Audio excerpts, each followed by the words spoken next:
guys, I'm Siobhan, an internal medicine and rheumatology specialist. And today, I'm spending the day with an occupational therapist and a physical therapist, and you're gonna actually see how they treat patients.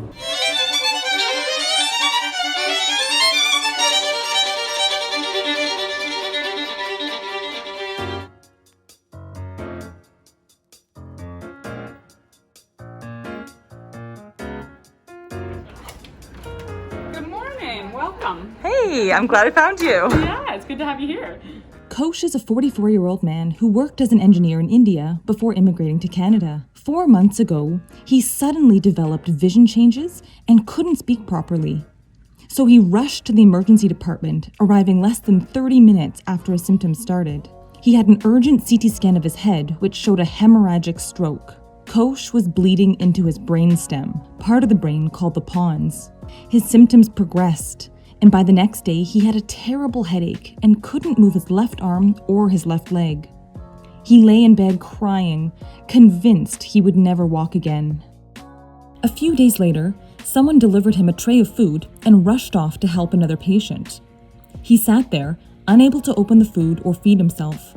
He felt helpless, and in that moment, Kosh became resolved to do everything in his power to regain his strength so that he wouldn't be dependent on anyone. The first 3 months after a stroke are the most important for recovery. This is when patients see the most improvement. Just like learning an instrument or a sport, it takes focus and repetitive practice over time for the brain to relearn skills that were lost when it was damaged by the stroke. This is why stroke rehab is critical. Occupational therapists like Nicole have a huge number of tools and supplies to train different skills while accommodating a patient's limitations. Occupational therapy treatment room where we'll work on gross motor, fine motor, vision, and sensory skills that are all pieces that we work on in OT treatment. In general, OTs focus on the patient's goals, what they need to do, like taking care of themselves or managing finances, and the things they really want to do, like work or hobbies. Often have patients come in here to practice their cooking skills. I had a patient before who was a chef at a restaurant, so we worked on kind of Jamaican cooking and things that were more comfortable for him, things that were really important goals for him to be working towards. I just wasn't sure where to put them. Like these good food, HelloFresh kind of ideas. Oh, that's awesome. So sometimes they're really good for like cognitive sequencing, following instructions, that kind of stuff too. Oh, that's so great. Yeah. In this exercise, Kosh has his eyes closed and picks up objects to identify based on how they feel. This works on fine motor skills and sensation. For instance, the temperature change between wood and metal, as well as texture and shape differences.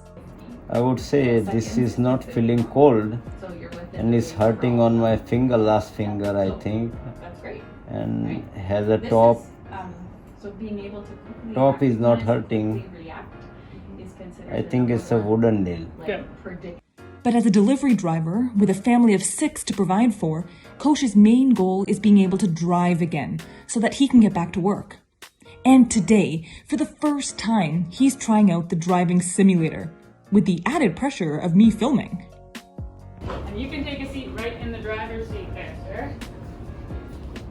I want you to read through the instructions. Okay. And when you're ready to go, you can press this blue button. You're drifting a little bit to the left there, so try and stay center. But you turned into the proper lane there. Yeah.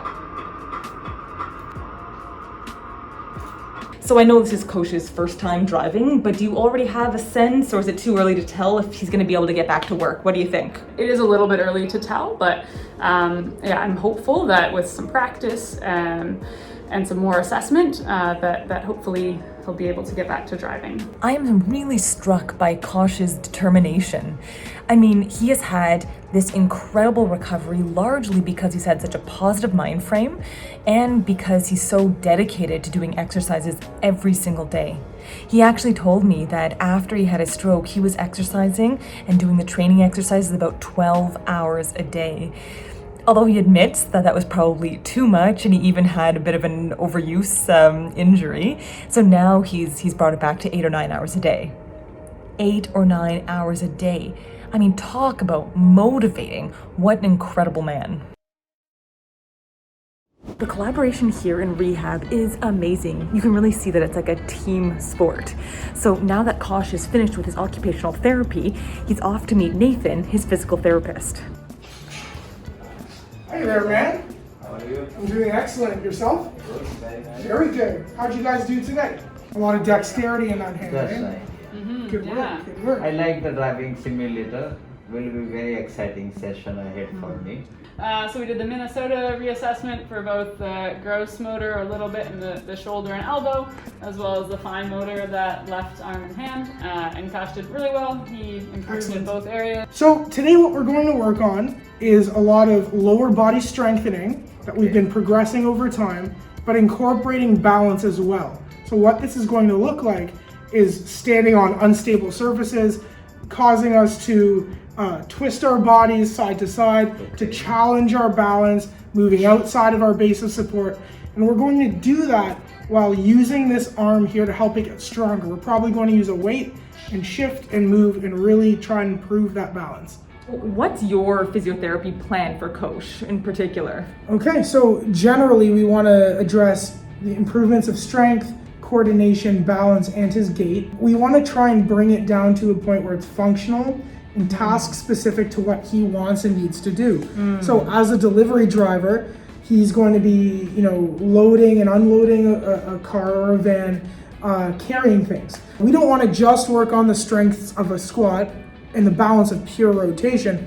Something that might be useful would be doing those things in a messy environment. Picture the back of a truck or an area where you're loading boxes.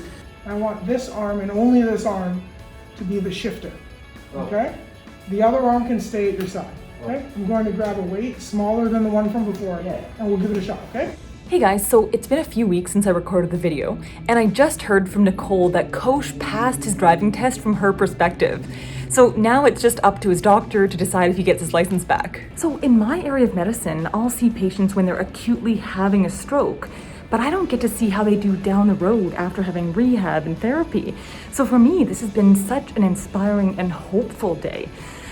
So I just want to give a huge thank you to Nicole and Nathan, and of course to Kosh, for allowing us to be a part and see a little bit of the amazing work that they do here. If you're interested in seeing more videos about different allied health professionals, then check out this playlist because it's filled with exciting videos.